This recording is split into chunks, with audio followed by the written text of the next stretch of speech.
Muchísimas gracias. Buenos días para todos en Panamá y en el resto de países de América. Buenas tardes desde aquí. Para mí es un verdadero gusto, un placer intervenir hoy con ustedes y en ese sentido mis primeras palabras son, como digo, de agradecimiento y de reconocimiento a JUS por esta iniciativa de conferencias virtuales internacionales en las que con tanto gusto, como digo, estoy participando en la jornada de hoy. Pero como también hago en todo momento cuando intervengo en el ámbito internacional o nacional con conferencias de este tipo virtuales en momentos de la pandemia, me gustaría mandar un mensaje de cariño y afecto al pueblo panameño y en general a cualquier familia o país que está siendo duramente golpeado por el COVID-19, y a ese cariño y a ese afecto quiero sumar mis condolencias para aquellas personas, para aquellas familias que hayan podido perder algún familiar o amigo. Estamos atravesando momentos duros desde un punto de vista sanitario, social y también económico, y creo que el mensaje que hay que transmitir desde la academia también es un mensaje de esperanza, porque con el esfuerzo y el sacrificio de todos saldremos adelante. Tras estas palabras de agradecimiento por un lado y de reconocimiento a las personas que estamos siendo golpeadas por el COVID-19, me gustaría señalarles cuáles son las líneas generales de mi exposición, cuáles son los tres ejes temáticos sobre los cuales voy a estructurar ese tema para luego así empezar directamente en el análisis de la cuestión. En concreto, como habrán visto publicitado en la ficha de la actividad conferencia, pretendo analizar aspectos relacionados con la protección de los derechos económicos, sociales y culturales, tanto en el ámbito del Sistema Europeo de Protección de Derechos Humanos como en el sistema interamericano. Para ello voy a prestar especial atención a los supuestos en los que se pueda tutelar de manera colectiva ese tipo de derechos. Y estoy hablando en este caso de protección, obviamente, en el ámbito supranacional. Para ello, la conferencia que estoy arrancando la voy a estructurar sobre grandes ejes temáticos. En primer lugar, haré referencia a algunas características generales del sistema europeo y del sistema americano de protección de derechos humanos. Creo que puede ser interesante contextualizar cuáles son los caminos que están siguiendo estos dos sistemas para conseguir el mismo objetivo, que es proteger adecuadamente los derechos humanos. Y anticipo, y me gusta decirlo siempre, que cuando pongo sobre la mesa esas diferencias, cuando con interés, porque a veces la mejoría puede ser en un aspecto y en otros no ser tan bueno, pero que lo hago simplemente por un debate académico, por enriquecer esta conferencia, señalando, como digo, puntos que caracterizan al sistema europeo y al americano. Ese primer eje temático me servirá de contexto para los dos siguientes. En el segundo de los ejes prestaré atención al sistema europeo de protección de derechos humanos, viendo qué mecanismos procesales se están utilizando para poder otorgar esa tutela colectiva de los derechos éticos, sociales y culturales. Y en este sentido prestaré especial atención a los casos de las sentencias denominadas quasi piloto, así como también a las denominadas sentencias piloto. Una vez hecho este análisis en relación con el sistema europeo, en tercer lugar prestaré atención al sistema interamericano, analizando cómo el Pacto de San José regula, contempla las cuestiones relacionadas con estos derechos económicos, sociales y culturales, cómo se ha completado esa regulación con el Pacto de San Salvador de 1988, para analizar la jurisprudencia de la Corte Interamericana de Derechos Económicos, Sociales y Culturales. Esos son los tres ejes temáticos: líneas generales de los sistemas europeo y americano. En segundo lugar, análisis de los mecanismos de protección colectiva de los derechos económicos, sociales y culturales en el sistema europeo, para luego analizar esos mecanismos que están previstos en el sistema interamericano. Como les digo, esta es la razón. Ahora se trata de dotarle de contenido. El primero de los ejes temáticos, como acabo de señalar, es realizar una breve introducción acerca de cuáles son las características generales de los dos modelos de sistemas de protección de derechos humanos en los que me estoy centrando, el europeo y el americano. Como ustedes saben, muchas y graves fueron las violaciones de derechos humanos que se produjeron antes y durante la Segunda Guerra Mundial.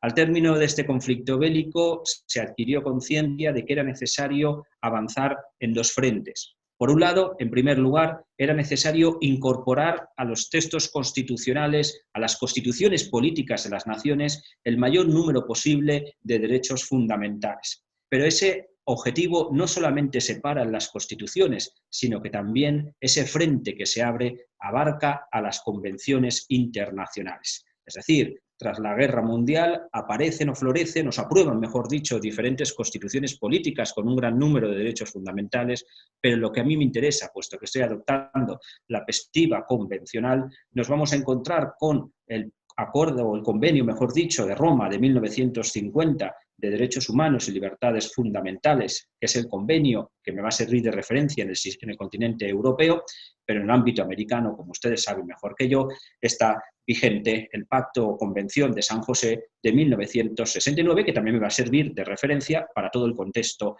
jurisprudencial que luego desarrollaré. Pues bien, se abre ese frente, reconocer los derechos, incorporarlos a las constituciones y a los tratados o convenios internacionales. Pero ese nuevo Estado democrático y de derecho no se puede detener ahí, porque no basta con reconocer los derechos, sino que también hay que articular mecanismos efectivos de protección. Y en esa finalidad de conseguir una tutela efectiva de los derechos fundamentales o de los derechos humanos, nace la idea de crear tribunales supranacionales de tutela de los derechos humanos.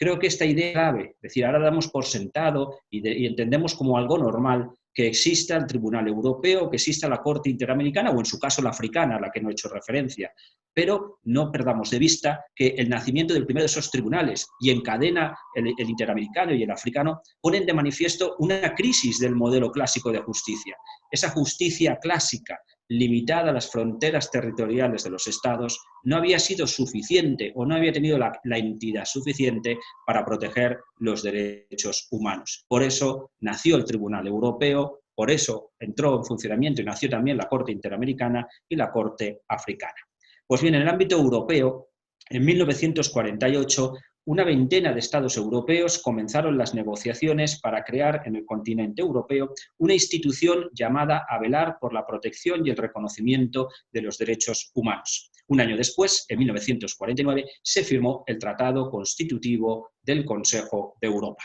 Ese tratado constitutivo lo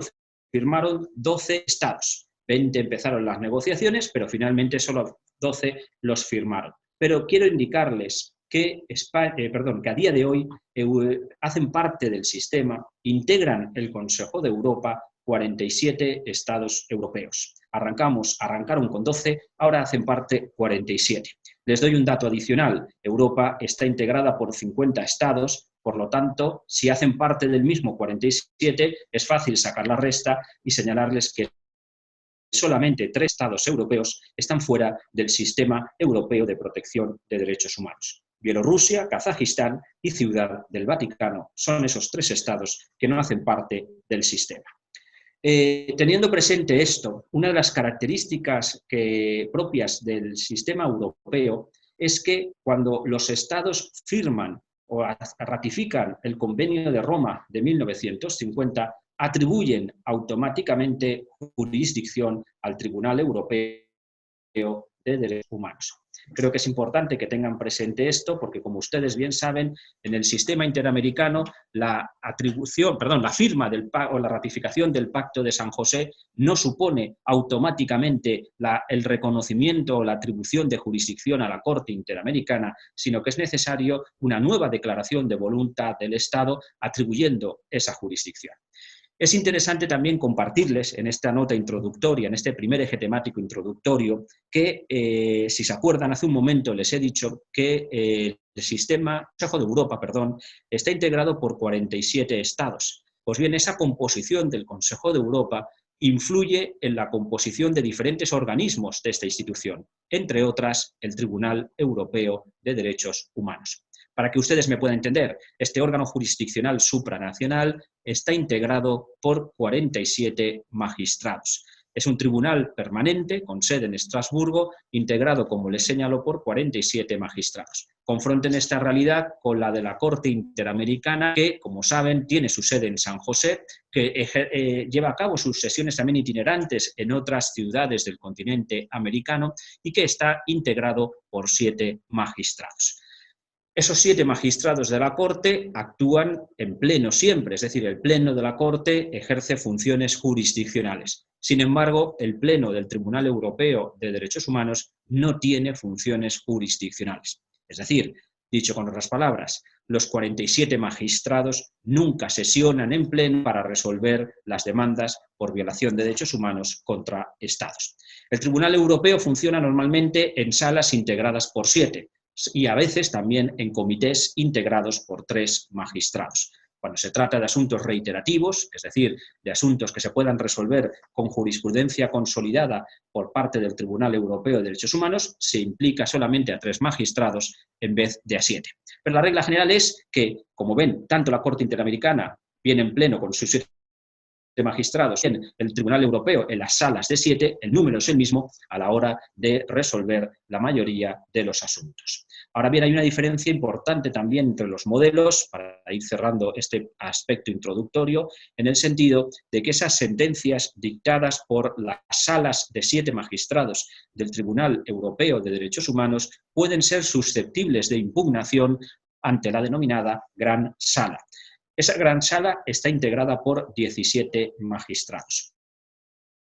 Es una nota característica del sistema europeo que le diferencia claramente del interamericano, en la medida en que las sentencias dictadas por esas salas del Tribunal Europeo, cuando planteen cuestiones graves relativas a la interpretación y aplicación del Convenio de Roma y de sus protocolos adicionales, pueden ser objeto de impugnación ante la gran sala. 2 notas introductorias más y empiezo con el segundo eje temático. Hay una diferencia también importante en cuanto a la legitimación en relación con el acceso a estos órganos jurisdiccionales supranacionales. De acuerdo con el Convenio de Roma de 1950, la víctima, las víctimas o las organizaciones no gubernamentales tienen legitimación para demandar a un Estado. Entiendan bien lo que les estoy diciendo, les estoy señalando que las víctimas o las ONGs tienen una posición jurídica que les habilita para poder llevar ante el Tribunal Europeo de Derechos Humanos a un Estado por presunta violación de derechos humanos. Dicho con otras palabras, quien va a ocupar la posición activa en un proceso seguido ante el Tribunal Europeo es la víctima, las víctimas o las organizaciones no gubernamentales. Si volteamos la mirada hacia el sistema interamericano, evidentemente las víctimas y las ONGs también tienen legitimación, pero tienen una legitimación distinta. Tienen legitimación para denunciar hechos, tienen legitimación para comunicar a la Comisión Interamericana las presuntas violaciones de derechos humanos, pero procesalmente hablando, quien tiene legitimación activa para poder demandar a un Estado ante la Corte Interamericana es la Comisión Interamericana. La víctima o las ONGs no ocupan la posición activa en el proceso, con independencia de que participan en el proceso, obviamente, y de que la Corte Interamericana ha reforzado la participación de las mismas, no hasta el punto de que lleguen a ocupar la posición activa que la tiene, como digo, esa legitimación la Comisión Interamericana de Derechos Humanos. Y la última nota característica, conocen ustedes bien las sentencias, el alcance de las sentencias que dicta la Corte Interamericana de Derechos Humanos. Si analizamos su jurisprudencia, nos vamos a encontrar con que en sus casos, cuando son resueltos, se incorporan medidas reparatorias de índole individual, pero son frecuentes, abundantes e intensas las medidas reparatorias de carácter general. Esa imposición de obligaciones de hacer o de dejar de hacer, que van más allá del mero resarcimiento económico que se imponen al Estado que ha sido condenado. No voy a referirme a algunos casos, no vamos a analizarlos, pero basta con tener presente el caso Campo Algodonero contra México, o el caso Radilla Pacheco contra México, o el caso de la fecundación in vitro contra Costa Rica, para constatar ese nivel o ese alcance de imposición de medidas generales que puede llevar a cabo la Corte Interamericana. Sin embargo, en el sistema europeo, el Tribunal Europeo de Derechos Humanos es más reacio a fijar esas medidas reparatorias generales. En ese sentido, la regla general es que las sentencias del Tribunal Europeo se agotan en la fijación de medidas reparatorias de índole individual, medidas de reparación a la víctima o a las víctimas. Es más reacio, como digo, a la fijación. En los últimos años se va abriendo camino la imposición de esas medidas de carácter general a través de los dos mecanismos que les he expuesto con carácter introductorio al hablarles del título de la conferencia y al plantearle los ejes temáticos. En concreto, los mecanismos a los que me refiero y que están permitiendo que el Tribunal Europeo avance en lo que se refiere a la imposición de medidas generales, general de las sentencias de la Corte y del Tribunal Europeo, me ha permitido utilizarlo de hilo de conductor o de puente de transición al segundo de los ejes temáticos que les había planteado al inicio de mi intervención. Dejo atrás, por tanto, las cuestiones de carácter introductorio y de análisis comparado del sistema europeo con el americano para centrarme en este segundo bloque en el análisis del sistema europeo en esos dos frentes que les he apuntado, cómo a través de las sentencias quasi piloto o cómo a través de las sentencias piloto el tribunal pretende avanzar en la imposición de medidas de reparación general y, sobre todo, cómo están siendo utilizadas para la protección de los derechos económicos, sociales y culturales. Les decía hace un momento que el convenio que sirve de referencia en el ámbito europeo, en el ámbito del Consejo de Europa, para analizar la protección de derechos humanos o que regula y contempla la protección de derechos humanos, es el Convenio de Roma de 1950. Si nos acercamos a su articulado, en ninguna disposición del mismo vamos a encontrar referencia explícita a la tutela de derechos como el de la vivienda, la salud, el trabajo, etc. Sin embargo, hay un protocolo posterior que ha recogido esos derechos económicos, sociales y culturales. Es decir, el camino más o menos es parecido también al sistema interamericano, ¿no? Donde existe el protocolo de San Salvador, donde se desarrollan de manera más completa esos derechos. Pero como les digo, en el caso europeo, el convenio no contempla esos derechos económicos, sociales y culturales, pero eso no ha sido obstáculo para que se haya podido proteger esos derechos ante el Tribunal Europeo, pero por vía indirecta, por entender que, entre otros, son esas sentencias cuasi piloto, que son después, analizaré las sentencias piloto, para que vean cómo a través de ese mecanismo se pretende la tutela colectiva o la protección colectiva de derechos y en qué medida esos mecanismos se están haciendo extensivos a la protección de los derechos económicos, sociales y culturales. Empiezo con las sentencias cuasi piloto. Este tipo de sentencias se dictan cuando el Tribunal Europeo, con ocasión del conocimiento de una demanda individual contra un Estado, detecta que haya posiblemente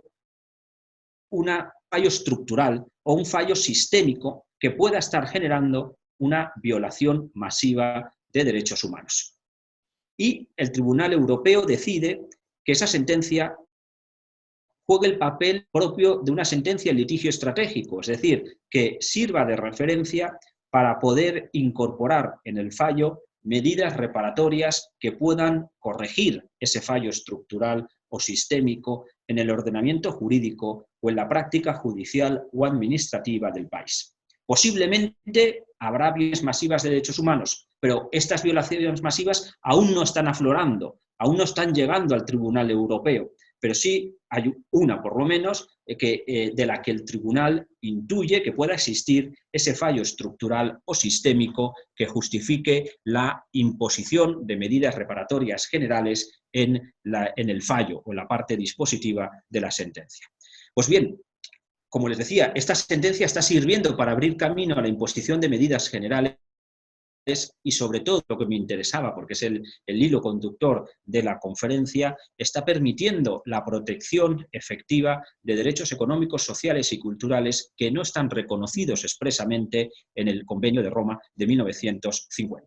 Estas sentencias quasi piloto me gustaría compartir con ustedes dos casos, analizar dos de ellos para que puedan ver ese alcance y puedan analizar cómo, a pesar de que no hay una previsión explícita de estos derechos, indirectamente acaban siendo protegidos. En ese sentido, me gustaría analizar un poquito más a fondo un caso que es el que guarda relación con Valentin Campeanu contra Rumanía, en una sentencia dictada en el año 2014 y en el que se acaba protegiendo por parte del Tribunal Europeo de Derechos Humanos, entre otros, el derecho a la salud. Para que puedan seguirme en la exposición, les indico que Valentin Campeanu es un niño que nació de una mamá politoxicómana. Cuando, al poco tiempo de nacer, su madre abandona al niño en un centro de acogimiento de Rumanía. Tras los exámenes médicos pertinentes y los análisis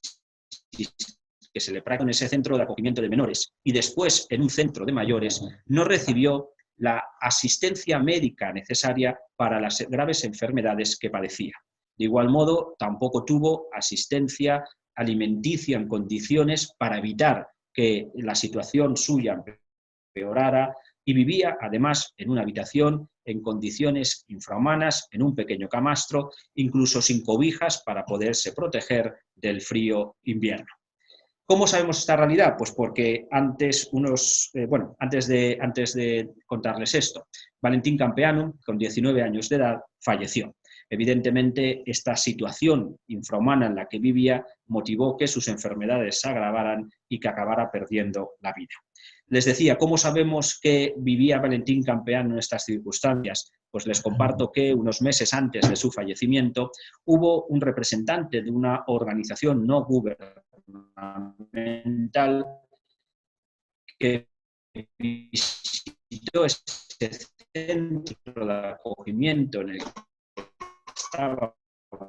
Valentin y pudo apreciar la situación en la que vivía esta ONG que va en el ámbito interno para exigir la correspondiente responsabilidad por la situación que motivó el fallecimiento de Valentin Campeanu. Sin embargo, esas acciones o recursos no prosperaron y ante esta situación la ONG decidió demandar a Rumanía ante el Tribunal Europeo de Derechos Humanos. ¿Se acuerdan que antes les decía que las ONGs tienen legitimación activa para demandar a los Estados en el sistema europeo, aunque, como regla general, el Tribunal Europeo exige que la víctima autorice previamente a la ONG y que además, mientras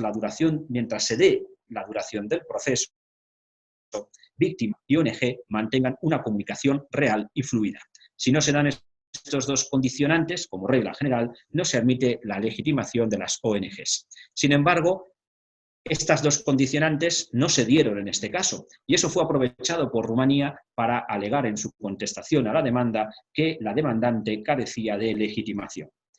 Sin embargo, el Tribunal Europeo admitió la legitimación de esta ONG por entender que no podía exigirle que Valentin Campeanu le hubiera otorgado una representación porque cuando la ONG visitó ese centro, Valentin estaba vivo, obviamente, pero no estaba en condiciones de facto para otorgar esa representación. Estamos hablando de una persona incapacitada, no jurídicamente hablando, pero de facto. Y es más, lo que más me interesa de esta sentencia, viene a señalar el Tribunal Europeo que es cierto que tampoco tenía herederos que pudieran ser eventuales beneficiarios de una indemnización, pero sin embargo existen personas que están en la misma situación que Valentin Campeanu que deben ser derechos respetados. Y en este sentido admite la legitimación y condena a Rumanía y le impone medidas generales, entre otras, de regular reformas en el ordenamiento jurídico para corregir ese fallo estructural, para proteger adecuadamente el derecho a la salud de estas personas que viven en esos centros de internamiento por razones de abandono o por cualquier otro motivo. Fíjense cómo al amparo de la protección del derecho a la vida y de la prohibición de discriminación, porque entiende que Valentín fue discriminado por motivos de discapacidad y por motivos de enfermedad, se protege el derecho a la salud. También resulta muy interesante como sentencia quasi piloto una sentencia dictada en 2007 contra la República Checa por segregación de los niños de etnia gitana o de etnia romaní en las escuelas públicas de ese país. En este país era habitual que los niños de etnia gitana los escolarizaran, los obligaran a escolarizar en centros de educación especial. Con esta medida, obviamente, se comprometía la educación de los niños que efectivamente necesitaban esa educación especial, pero por otro lado se estaba discriminando a los niños de etnia gitana por el mero hecho de pertenecer a una determinada etnia. El Tribunal Europeo protege el derecho, en este caso, a la educación de esas personas, al amparo de la protección del derecho a la igualdad. No puede haber una discriminación atendiendo que estos niños tuvieran que ser matriculados o inscritos en centros de educación especial, produciendo esa discriminación que prohíbe el Convenio de Roma de 1950. Como ven, este mecanismo resulta interesante, que lo asemeja en cierta medida a las que está dictando la Corte Interamericana con la adopción de esas medidas de carácter general, pero hay otro mecanismo para ir cerrando las sentencias piloto, que tienen algo en común con las cuasi piloto, el artículo 61 del Reglamento de Funcionamiento del Tribunal Europeo de Derechos Humanos, y se han introducido hace unos pocos años. Las sentencias piloto también parten de la misma realidad que les he descrito, es decir, que con ocasión del conocimiento de una demanda individual, el Tribunal Europeo detecte un fallo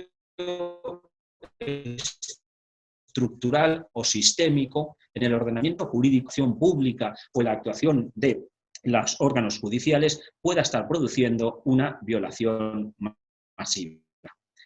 Al amparo de este mecanismo, el Tribunal Europeo ha protegido casos, ha otorgado tutela o protección de supuestos de violaciones masivas que afectaban a 80.000 personas, a 75.000, a 100.000. Fíjense del número ingente de víctimas que estamos analizando. Y recuerden lo que les he dicho antes. Todas estas víctimas, a título individual, tienen legitimación para presentar demanda ante el Tribunal Europeo. Pongámonos en un momento en la situación de que esos 100.000 afectados o esos 75.000, todos y cada uno de ellos presentara una demanda ante el Tribunal Europeo de Derechos Humanos, que lo pueden hacer, como les he dicho. Eso provocaría una sobresaturación y un colapso del sistema. Es decir, lo que está buscando el Tribunal Europeo con este mecanismo de las sentencias piloto es, por un lado, dar respuesta a ese riesgo de saturación de funcionamiento del tribunal, pero por otro lado, que se pueda proteger adecuadamente a todas esas miles de personas sin necesidad de que tengan que resolverse todos y cada uno de los asuntos. ¿Cómo se resuelve esta cuestión? ¿O qué características generales tiene el procedimiento de emisión de sentencia piloto? Pues bueno, el punto de partida es que, como les decía, exista una demanda individual presentada contra un Estado y que con ocasión de la misma se detecte un presunto fallo estructural en el funcionamiento de la Administración o de los jueces de ese país, o haya un fallo en el ordenamiento jurídico. Y que pueda producirse una violación masiva que esté generando ya una proliferación de demandas ante el tribunal. Pues bien, lo que puede hacer el Tribunal Europeo en instancia de parte es y el resto de asuntos que se han presentado contra ese Estado por la misma causa quedan suspendidos. Se tramita preferentemente el asunto piloto, pasa por tanto incluso por delante de otros asuntos más antiguos porque tiene tramitación preferente, y en la sentencia se adoptan las medidas de reparación individual y las medidas de reparación colectiva. Si el Estado, y al Estado, mejor dicho, se le fija un plazo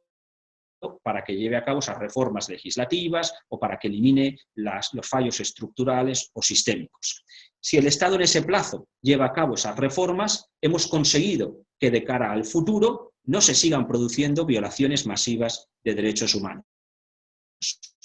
Pero me queda por resolver una cuestión. ¿Y qué pasa con las violaciones que ya se han producido? Es decir, ¿qué pasa con esos asuntos que ya han llegado al Tribunal Europeo y que en el momento que el asunto piloto comenzó los suspendimos? Bueno, pues en ese caso lo que se pretende por parte del reglamento y del tribunal es que el Estado y las víctimas intenten llegar a un arreglo amistoso siguiendo las pautas fijadas en la sentencia piloto. Si efectivamente ese arreglo amistoso se lograra, el asunto termina anticipadamente con la satisfacción de la víctima y no es necesario que el tribunal tenga que pronunciarse sobre todos y cada uno de esos asuntos que están interpuestas a demanda contra ese Estado por esa misma razón. Normalmente, el Tribunal Europeo ha utilizado este mecanismo piloto y las demandas masivas se han producido en casos de protección del derecho a la propiedad o la protección de los derechos políticos de las personas privadas de libertad. Por ejemplo, en este caso se condenó por sentencia piloto al Reino Unido porque no garantiza el derecho al voto de las personas privadas de libertad. Pero, por otro lado, les indico que en materia de derechos económicos, sociales y culturales también ha servido este mecanismo para proteger esos derechos. Bueno, en este sentido puede verse el caso M.C. contra Italia, son las iniciales de la parte demandante, en un supuesto de negligencias médicas por transfusiones de sangre realizadas en centros hospitalarios de ese país con sangre infectada. Y en este caso se produjo un gran número de infecciones y por eso se le acabó exigiendo responsabilidad a Italia ante el Tribunal Europeo de Derechos Humanos por no haber garantizado adecuadamente el derecho a la salud de esas personas que resultaron infectadas. Cierro así la referencia al segundo de los ejes temáticos y abro la tercera, que se acuerdan que les decía, que es aquella en la que pretendo analizar las cuestiones relacionadas con la protección de los derechos económicos, sociales y culturales en la Corte Interamericana de Derechos Humanos. El punto de partida es semejante al que ha adoptado en relación con el Tribunal Europeo. Nos encontramos con que en el sistema interamericano el Pacto de San José no contiene una referencia explícita a los derechos económicos,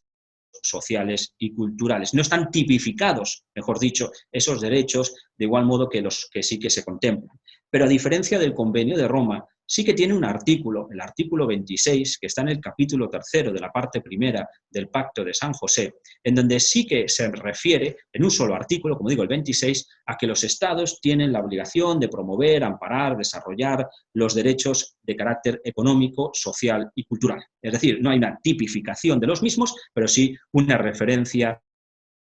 a estos en el artículo 26 del Pacto de San José. El hecho de que no estén previstos expresamente enumerados esos derechos económicos, sociales y culturales en el Pacto de San José, no ha sido obstáculo para que la Corte Interamericana, de igual modo que ha hecho también el Tribunal Europeo, haya reconocido esos derechos de manera indirecta, amparados o protegidos bajo la cobertura o bajo el paraguas o la sombrilla de otros derechos que sí que están previstos expresamente en el Pacto de San José, como el derecho a la vida. En concreto, yo creo que los derechos económicos, sociales y culturales pueden ser objeto de lesión por parte de los estados en el ámbito de la Organización de Estados Americanos o en cualquier otro ámbito, pero como estoy hablando ahora del sistema americano, pueden ser violados esos derechos bien por conductas activas o bien por conductas omisivas. Y en ese sentido me gustaría compartir con ustedes algunos casos que estoy seguro que conocen ustedes mejor que yo, pero en donde la Corte Interamericana condena al Estado demandado por haber vulnerado derechos económicos, sociales y culturales de manera indirecta, haberlos vulnerado al no proteger adecuadamente derechos como el derecho a la vida. En concreto, por conductas activas, me resulta muy interesante el caso Niños de la Calle versus Guatemala de 1999,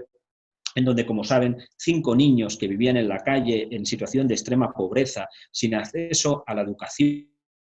sin acceso a condiciones mínimas de alimentación y de higiene, fueron ejecutados por parte de las fuerzas públicas de una ciudad de ese país. el asunto llegó al tribunal, a la Corte Interamericana de Derechos Humanos, y condena a Guatemala por no haber garantizado adecuadamente el derecho a la vida de estos niños de la calle. Pero el tribunal, como ustedes saben, la Corte Interamericana ya no solamente habla del derecho a la vida, sino del derecho a un proyecto de vida, es decir, cómo con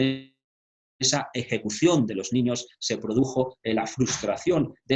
ese proyecto de vida con vulneración, entre otros, del derecho a la educación o del derecho a la salud de los niños. Creo que me resulta interesante por lo que les decía, porque cómo por vía de acción, como les acabo de hacer, por una conducta activa, esos derechos económicos, sociales y culturales pueden ser objeto de vulneración. Sumen a esto toda la jurisprudencia generada por la Corte Interamericana en relación con la protección de los derechos de las comunidades originarias. Sirva de referencia, entre otras tantas, el caso Yaquey Axa versus Paraguay, en donde, como saben, la comunidad Yaquey Axa es una comunidad que vivía en el Chaco paraguayo y que fue despojada de sus tierras para ser vendidas por parte del gobierno del Paraguay, y esta pérdida de sus tierras implicó que tuvieran que desplazarse hacia otra zona de la República del Paraguay, donde vivían en condiciones infrahumanas, sin acceso adecuado al agua, a la salud, a la educación y a la vivienda. Es decir, por esta vía me resulta, insisto, interesante cómo indirectamente se acaba protegiendo como derecho social el derecho a la vivienda de esa comunidad Yaquey Axa del Paraguay. Insisto, hay otras muchísimas más sentencias en materia de protección de comunidades originarias que puede resultar interesante analizar para ver cómo se puede producir esa vulneración de los derechos económicos, sociales o culturales y cómo indirectamente, al amparo o a la sombrilla de otros derechos que sí que están previstos expresamente, se pueden proteger. Pero les decía que la vulneración no solamente se produce por conductas activas, sino que por omisión los Estados también pueden vulnerar los derechos sociales o culturales o de carácter económico. Les he citado dos casos en los supuestos de conductas activas. Bueno, pues en las omisiones o en las omisivas podríamos citar otros tantos. Voy a citar alguno más, porque aquí me permitirán que haga una reflexión adicional en relación con la crisis carcelaria y la crisis de las residencias de mayores aquí en Europa. Pero antes de llegar a esa reflexión, en cuanto a conductas omisivas o actuaciones omisivas, creo que es interesante tener presente, por ejemplo, el caso Jorge Odir y otros contra El Salvador, en donde se condena a este país por no haber previsto de tratamientos antivirales a las personas que padecían el VIH y, por tanto, estamos hablando en este caso de protección del derecho a la salud. O puede también resultar muy interesante el análisis del caso Panchito López contra el Paraguay, que Panchito López es el nombre de un centro educativo de menores que habían cometido delitos y que ese centro educativo no revestía las condiciones mínimas para alojar a los menores a los que se les había privado de libertad. Vivían también totalmente hacinados, sin garantizarse las condiciones de higiene y de alimentación correspondiente, y creo que fue durante los años 1999, 2000 creo que fue, que se produjeron hasta un total de 3 incendios en ese centro Panchito López, que provocó la muerte de varios menores que estaban allí internados y la lesión de otros por contaminación por humo, etcétera, y que motivó una demanda contra Paraguay por responsabilidad internacional y, en este caso, la Corte Interamericana protege, entre otros, el derecho a la salud, a la educación de estos menores que estaban bajo las dependencias de una institución pública del Estado.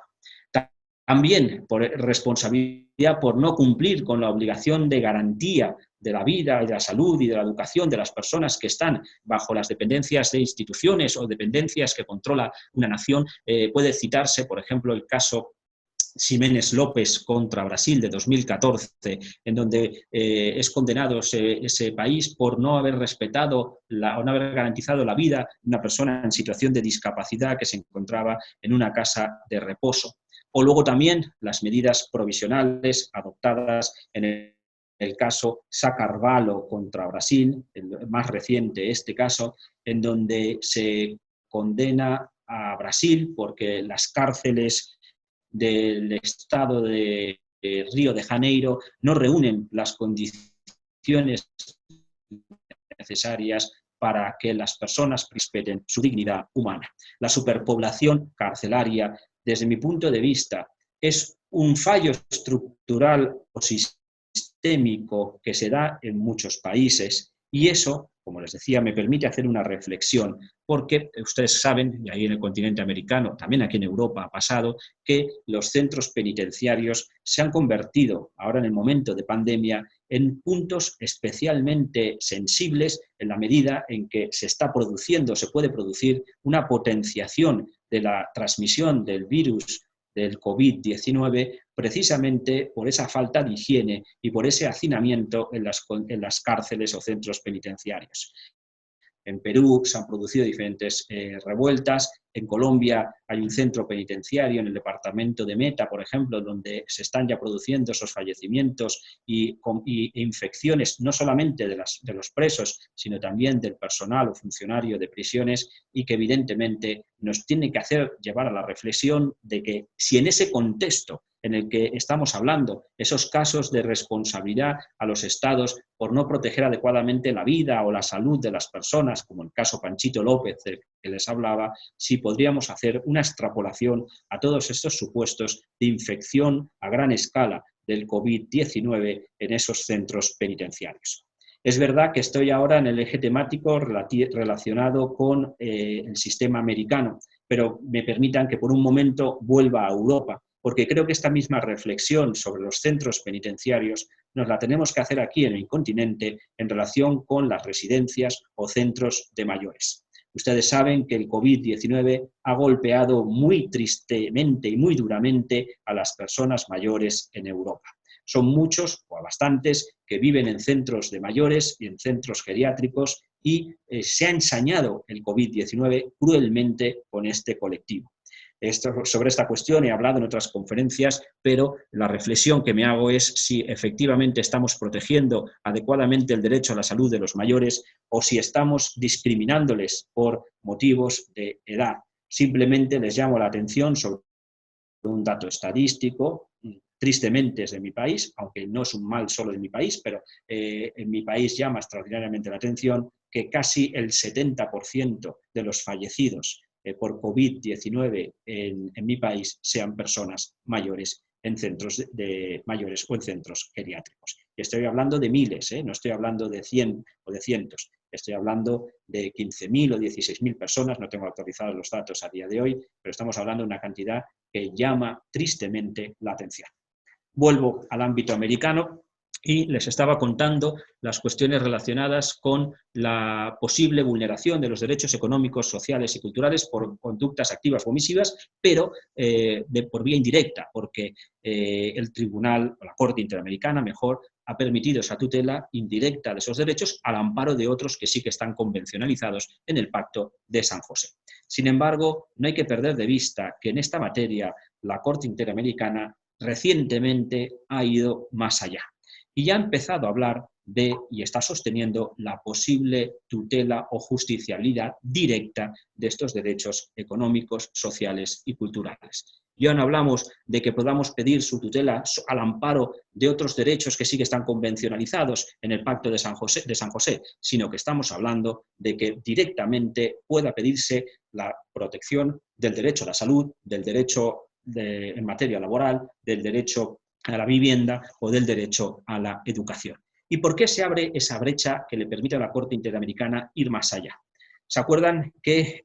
al principio les decía que el Pacto de San José no tipifica los derechos económicos, sociales y culturales, no los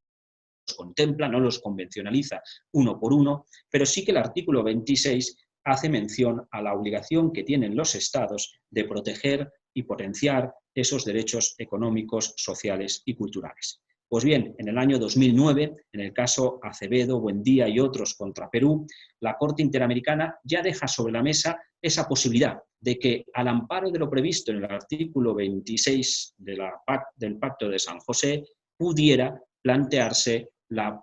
justiciabilidad directa de estos derechos. No lo entiende así la Corte en ese momento, pero el debate ya se abre en esa sentencia del caso Acevedo, Buendía, como les decía, y otros contra el Perú de 2009. Hay que esperar a unos años después, a 2013, en el caso Suárez-Peralta versus Ecuador, en donde ya encontramos un voto particular del magistrado Ferrer MacGregor, en el que ya se plantea explícitamente esa cuestión, es decir, un voto particular razonando y justificando que los derechos económicos, sociales y culturales no solamente se puedan tutelar de manera indirecta, como les acabo de explicar, sino que también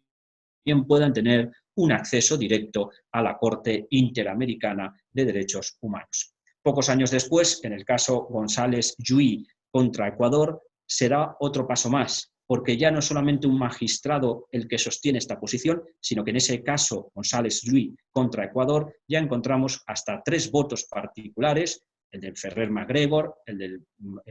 del magistrado Tico Manuel Ventura y el del magistrado Caldas, que sostienen esa posibilidad, y en donde se analizaba un caso de vulneración del derecho a la educación de una niña de 3 años que fue excluida de la escuela en el momento en que en dicha escuela tuvieron conocimiento de que en una transfusión de sangre le habían infectado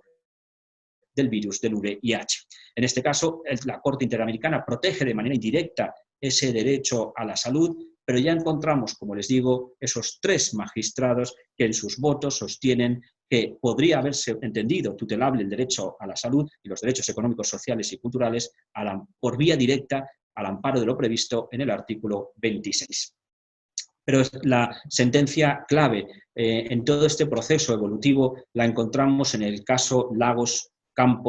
del Campo contra Perú del año 2017, donde ahí ya claramente la Corte Interamericana, ya no en votos particulares, sino en la decisión mayoritaria, acoge la argumentación de que los derechos económicos, sociales y culturales pueden ser justiciados o protegidos de manera directa ante la Corte Interamericana. Son varios los párrafos que pueden tomarse como referencia o significativos o relevantes de esta sentencia, pero me permiten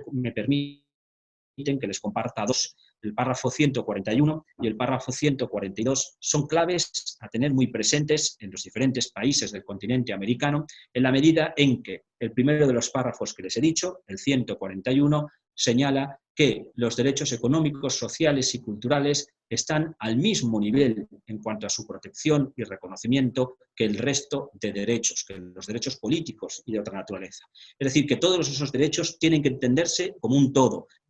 están conglobados y que, por tanto, es posible esa protección directa de los derechos económicos, sociales y culturales, de igual modo que el resto de derechos que sí que están previstos expresamente en el Pacto de San José.